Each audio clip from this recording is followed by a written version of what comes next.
The next condition is when the object is placed between F and C, right, between focus and the center of curvature. So this is our object. We follow the first rule, that is the ray of light is parallel to the principal axis. After reflection it passes through the focus, right? And the second one, that if a ray of light is passing through the focus, after reflection it will be parallel to the principal axis. So where the two light rays, reflected light rays meet, we form an image A dash B dash. So as you can see that the nature is real and inverted of the image. The position is beyond C, right? And the size is bigger than the object. So we say that it is enlarged, magnified. Okay, our next condition is that when the object is placed at C. So when an object is placed at C, remember this is the center of curvature. I follow the very first rule that a ray of light is parallel to the principal axis. After reflection, it passes through the focus this way.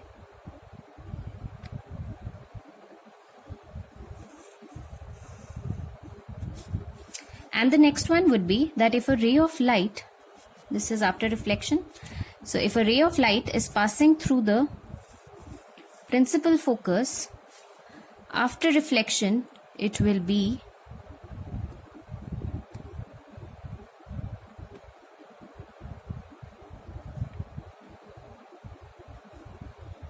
going parallel to the principal axis.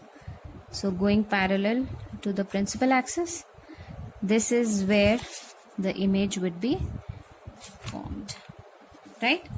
So remember here the nature is real and inverted, showing it by this particular rays this way, real and inverted. Position is again at C, and size is same as object. So in this case the size of the image and the object is the same, the nature is real inverted, and the position is at C, right? So this is how we are going to form it. This is denoted by AB and this is A dash B dash, right? Moving on to the next condition, that is when the object is at F. When the object is placed at the principal focus. Okay, so what will the image, where will the image look like, and what will be its nature and position? So if the object is placed at F, remember,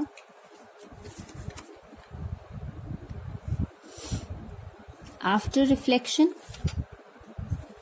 it will pass through the focus this way, and a ray of light passing through the center of curvature,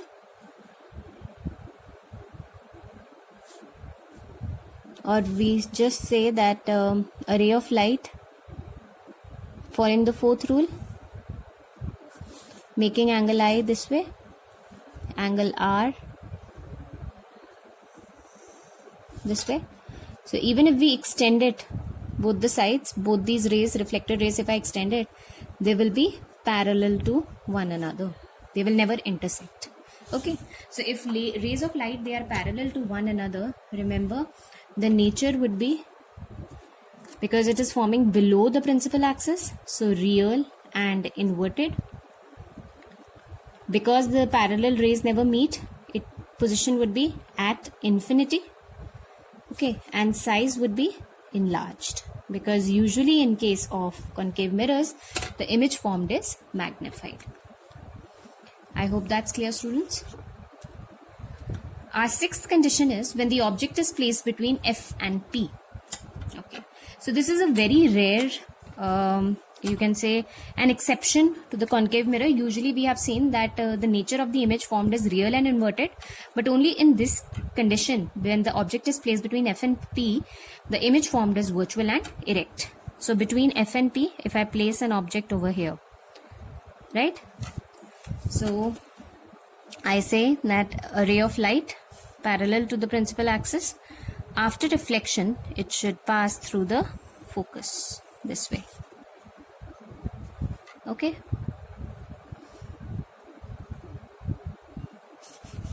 And if a ray of light is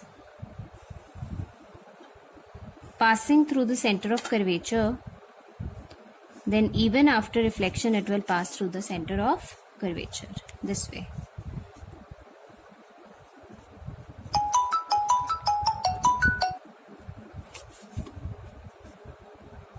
Okay, now if I extend it backwards, if I extend it this way, what do I notice? That these two reflected rays would meet. They would meet up at this point where an image would be formed. Okay, so what is the nature of this image?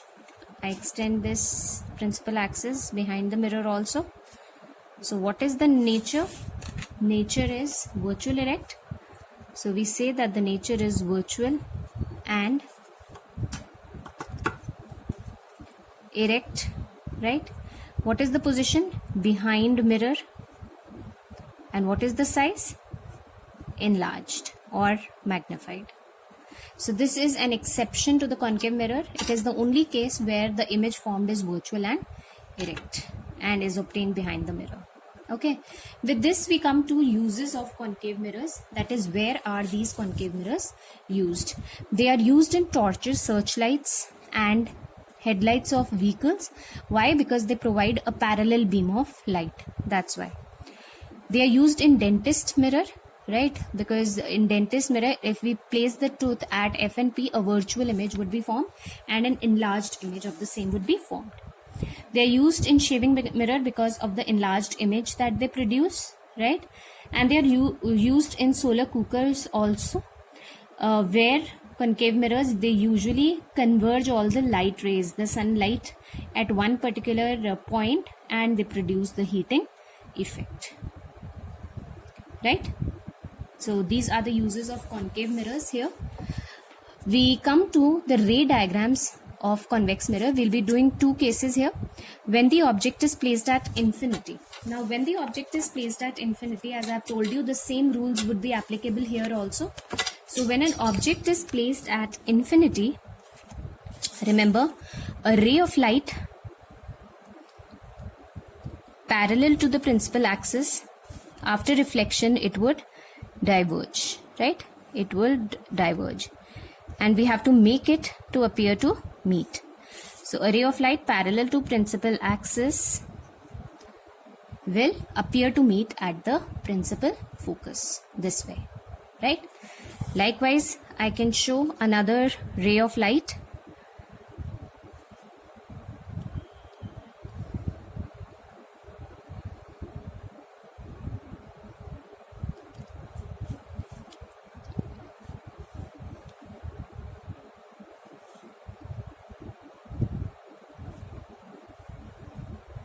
Or I can show it. I can show the center of curvature here. So a ray of light passing through it is coming from infinity, right? And it passes through the center of curvature only. So this way we can show it. Okay, and another thing, a ray of light parallel to the principal axis. After reflection, it will diverge at this point. It will appear to diverge, appear to meet, right, and gets diverged this way, right? So again, what is the nature of the image form? Nature is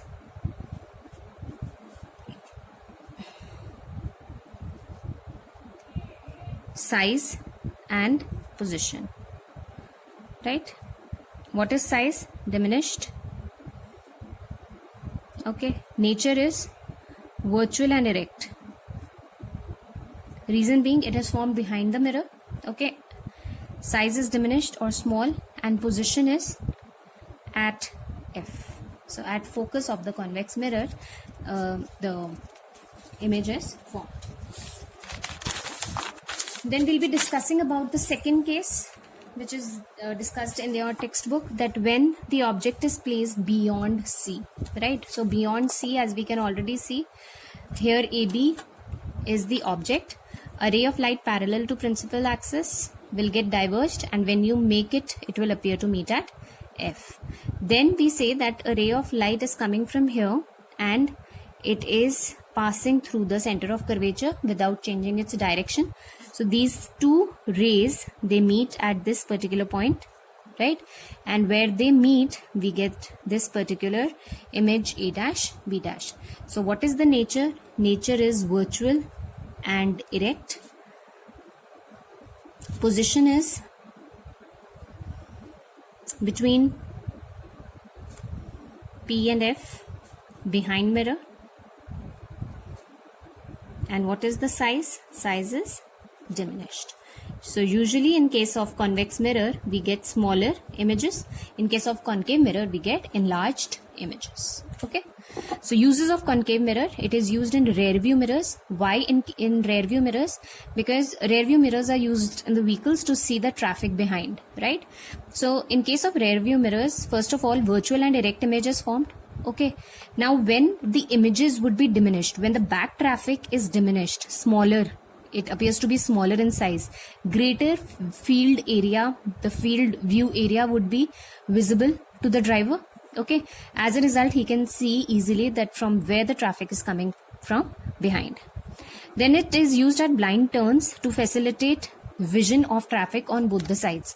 So at blind turns, somewhere on the road where we are moving, we have some blind turns where we do not know what type of traffic is coming from the opposite side. So it is used over there so that you can have a look at the traffic, with what speed the traffic is coming, right? It is used in shops as security mirror. So as security mirror, it is used in shops, and also in case of reflectors and street lights, it is used. In street lights, we can usually see a mirror type structure at behind. So that is actually a convex mirror, which is used as a reflector in street light. Okay. Now we come to the sign conventions. Now we are through with the ray diagrams. We'll be starting with the mirror formula. For that, we need to know what are the sign conventions used. Now, what are sign conventions? They actually help us in determining the sign, positive or negative, that is to be used for a size of an object, the size of the image, the distance of the object from the pole, and distance of the image from the pole. So in case of sign convention, always remember that whatever distances, जो भी distances आप measure करोगे, चाहे वो left of पोल हो या right of पोल हो, तो वो with respect to pole of the mirror ही हम मेजर करेंगे. So in that case pole is used as the reference point to measure the distances, right? So all the distances, obviously object आप एक concave mirror के case में या convex mirror के case में मिरर से के सामने कोई किसी भी ऑब्जेक्ट को प्लेस करोगे towards the left of the pole of the mirror, तो वो सारे डिस्टेंसेस हम क्या लेंगे? Negative. So before that, let me tell you that object distance is represented by U and image distance is represented by V. So object distance is always taken as negative because object is always placed towards the left of the mirror. The image formed, if it is formed behind the mirror, means towards the right of the pole, then that distance, image distance, would be taken as positive. Otherwise, on the same side, it would be taken as negative. Height of the object or the size of the object. Object is always placed upright, parallel, perpendicular to the principal axis. So its height is, or its size is always taken as positive. Image may be formed below the principal axis, right? So below किस case में form होती है? In case of real and inverted images. So real and inverted images के case के अंदर size हम क्या लेंगे? Negative. Virtual and erect हमेशा perpendicular to the principal axis होती हैं and above the principal axis. तो उस केस में हम height क्या लेंगे? It will be positive.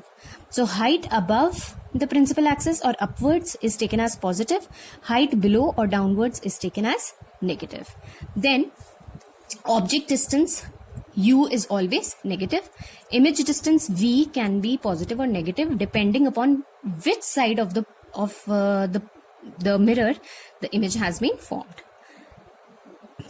Focal length, in case of a concave mirror focal length हमेशा हम नेगेटिव लेते हैं. और कॉन्वेक्स मिरर के केस में फोकल लेंथ हम पॉजिटिव लेते हैं. Why focal length? Because concave mirror के केस में फोकस कहाँ पे होता है, सारी लाइट रेज फोकस पे इमर्ज होती हैं. तो ये हो जाएगा प्रिंसिपल फोकस. एफ और पी के बीच का डिस्टेंस होता है फोकल लेंथ. तो इसीलिए फोकल लेंथ कॉन्केव मिरर के केस में नेगेटिव होती है. Whereas in case of a convex mirror, remember in case of a convex mirror, all the light rays they appear to diverge at this point, let's say at this point, which is the focus, right? So distance between P and F would be the focal length, and since this is towards the right of the pole, so it will be taken as positive in case of convex mirrors, right? The mirror formula, that is very very important. It gives a relation between the focal length, the object distance and the image distance. So 1 upon F is equal to 1 upon V plus 1 upon U. Okay. Then we come towards magnification. What is magnification?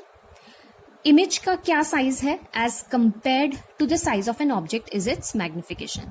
So magnification we define as the size of the image as compared to that of an object. So magnification formula is either H2 upon H1, that is height of the or size of the image divided by height of the object, or it is taken as minus V upon U, where V represents the image distance and U represents the object distance. Why a minus sign over here? The minus sign has been used here because U will always be negative. That's why it will be minus V upon U. Okay. Now what if magnification, in case of magnification, what if m is equal to 1? m is equal to 1 का मतलब क्या हुआ? h2 upon h1 is equal to 1, right? Now if h2 upon h1 is equal to 1, I can write h2 is equal to h1. And when is this possible? Height of object और height of image कब equal होता है? यहाँ पे भी v will be equal to minus u. ये तो minus sign क्या बता रहा है? This minus sign is telling you about the position of the object that is in front of the mirror. So usually this distance is equal to this distance and this height size is equal to this size. So this happens in case of a plane mirror. Remember the properties of image formed in case of a plane mirror? If magnification is greater than 1, then h2 must be greater than h1, means height of the object must be greater than height of the image is greater than the height of the object, means image कैसी होगी? Enlarged. और enlarged image concave mirror के case में present होती है. What if magnification is less than 1? If magnification is less than 1, remember, if magnification is less than 1, remember, here h2 will be less than h1. And when is the height of an image less than the height of the object?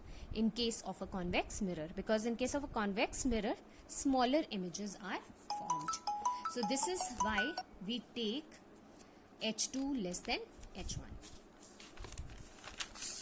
Okay, before I conclude, I would just tell you about the magnification. Magnification consists of two things. One is the sign, the other is the magnitude. Sign represents nature of image, magnitude represents size of image, right? So positive sign with a magnitude, there are two things in magnitude, with magnification, that is sign and magnitude. अगर sign positive होगा, अगर sign positive है, इसका मतलब image का nature क्या है? It is virtual and erect. अगर साइन नेगेटिव होगा तो it means what nature of the image? It is real and inverted. Likewise, what is the magnitude? Magnitude is it size of the image. Magnitude greater than 1, as I've already told you, image कैसी होगी? Enlarged. So taking an example, if I have magnitude is equal to minus 2. So magnitude represents two things, sign and the magnitude. Magnification is given as sign and magnitude. Sign is negative, so means image is real and inverted. ठीक है. और size कैसा होगा? It is greater than 1 means size is enlarged, right? So enlarged size, real and inverted nature. So ये magnification, what is the type of mirror? It is obviously the concave mirror, because usually in case of concave mirror we get a real and inverted image and also an enlarged one. Okay students, please do it till here. In the next module we will discuss the blue box questions. Thank you.